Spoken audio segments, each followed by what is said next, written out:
వేసావా మనవడా? నేను వేసానురా మనవడా. నువ్వు వేయకపోవడమేంట్రా? నేను ఒక్కనే ఎక్కిపోతే ఏమవుతుంది? గట్టిగా మాట్లాడు. మా స్కూల్లో జనవరి 25న ఓటర్ల దినోత్సవం జరుపుకున్నాం. ఆ రోజు ఓటు ఎందుకు వేయాలి, దాని గొప్పతనం గురించి చెప్పారు తాత. ఇప్పుడు రాజకీయాలు చూస్తుంటే ఓటు వేయాలనిపించడం లేదు తాత. వేరే కాదు, నా లాంటి వాళ్ళు చాలా మంది ఉంటున్నారు. చూస్తూనే ఉన్నారు. చాలా చోట్ల 40% మాత్రమే ఓట్లు వేస్తున్నారంట. ఈ ప్రజాస్వామ్య ప్రభుత్వం కోసం మనం బ్రిటిష్ వాళ్ళతో పోరాడి ప్రాణాలు అర్పించి సాధించుకున్నాం కదా. మీకు ఓటు విలువ తెలియడంలా.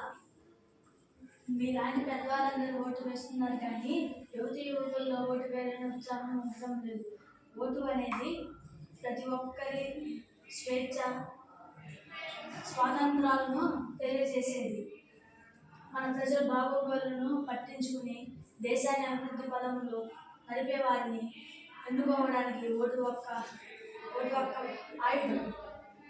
నేను ఒక్కనే ఓటు వేయకపోతే ఏమైంది, ఏం కాదులే అని చాలా మంది భావిస్తున్నారు. నీటి చుక్కలన్నీ కలిస్తేనే సముద్రం కదా, అలాగే అందరూ ఓటు వేసినప్పుడే నిజమైన ప్రజాస్వామ్యం అవుతుంది. బాగా చెప్పారు తాతయ్య. నేను కూడా ఓటు వేశాను. శభాష్ రా మనవడా. కాళ్ళు చేతులు బాగున్న వాళ్ళకంటే నువ్వే ఓటు విలువ బాగా తెలుసుకున్నావు.